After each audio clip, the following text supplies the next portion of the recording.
కంచగచ్చిబౌలి భూముల అభివృద్ధి కోసం సమగ్ర ప్రణాళికలు తయారు చేస్తున్నట్లు రాష్ట్ర ప్రభుత్వం సుప్రీంకోర్టుకు తెలిపింది. ప్రభుత్వ ప్రతిపాదనను సీజేఐ ధర్మాసనం స్వాగతించింది.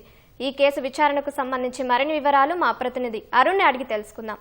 అరుణ్, చెప్పండి, కంచగచ్చిబౌలి భూముల అభివృద్ధిపై సుప్రీంకోర్టులో రాష్ట్ర ప్రభుత్వం ఏమని వివరించింది? దీనిపై ధర్మాసనం స్పందన ఏంటి?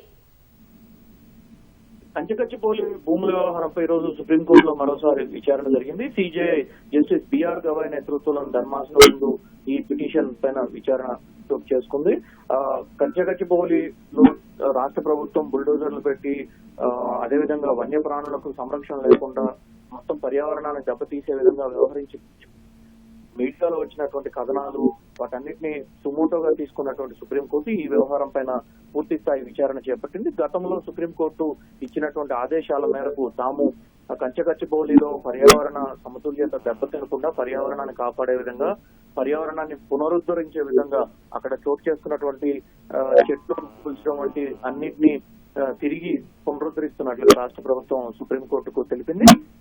అయితే గత విచారణ సందర్భంగా కూడా రాష్ట్ర ప్రభుత్వం అనేక అంశాలను సుప్రీంకోర్టు ముందు ఉంచింది. తాజా పరిస్థితిని కూడా గత విచారణ సందర్భంగా సుప్రీంకోర్టు ముందు ఉంచుతూ ఒక నివేదికను రాష్ట్ర ప్రభుత్వం దాఖలు చేసింది. అయితే ఈ రోజు జరిగినటువంటి విచారణ సందర్భంగా కంచగచ్చిబౌలితో పాటుగా చుట్టుపక్కల ఉన్నటువంటి భూముల అభివృద్ధి కోసం చేపట్టేందుకు పూర్తి స్థాయి సమగ్ర ప్రణాళికను తాము రూపొందిస్తున్నామని, ఈ సమగ్ర ప్రణాళిక రూపొందించేందుకు తమకు కనీసం 6 వారాల సమయం ఇవ్వాలి అని చెప్పి రాష్ట్ర ప్రభుత్వం తరపు న్యాయవాదులు సుప్రీంకోర్టుకు విజ్ఞప్తి చేశారు. దీనికి స్పందించినటువంటి జస్టిస్ బిఆర్ గవాయ్ నేతృత్వంలోని సుప్రీంకోర్టు సిజేఐ ధర్మాసనం ప్రభుత్వం ప్రతిపాదనను సమగ్ర ప్రణాళిక, పర్యావరణ సమతుల్యత దెబ్బతినకుండా చేపట్టుతున్నటువంటి అభివృద్ధి కార్యక్రమాలు వంటి అనేక అంశాలను తాము దాంట్లో పొందుపరచనున్నట్లుగా రాష్ట్ర ప్రభుత్వం చెప్పినటువంటి విషయాలను సిజేఐ జస్టిస్ బిఆర్ గవాయ్ స్వాగతించారు.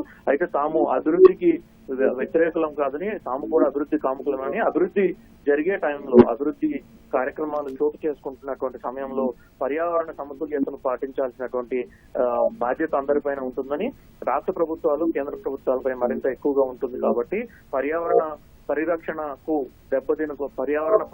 దెబ్బతినకుండా పర్యావరణ సమతుల్యతకు ఎలాంటి విఘాతం లేకుండా అభివృద్ధి కార్యక్రమాలు చేపట్టవచ్చని రాష్ట్ర ప్రభుత్వం ఆ విధమైనటువంటి చర్యలు తీసుకొని ఆ విధంగా కార్యక్రమాలు చేపట్టి అక్కడ భూముల అభివృద్ధికి చర్యలు తీసుకున్నట్లయితే తాము గతంలో చేసినటువంటి అన్ని వ్యాఖ్యలను వెనక్కి తీసుకోవడంతో పాటుగా అభినందిస్తామని చెప్పి జస్టిస్ బిఆర్ గవాయ్ కీలకమైనటువంటి వ్యాఖ్యలు చేశారు.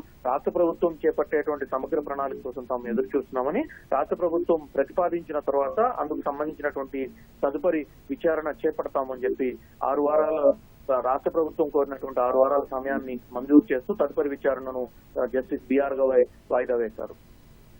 ధన్యవాదాలు అరుణ్.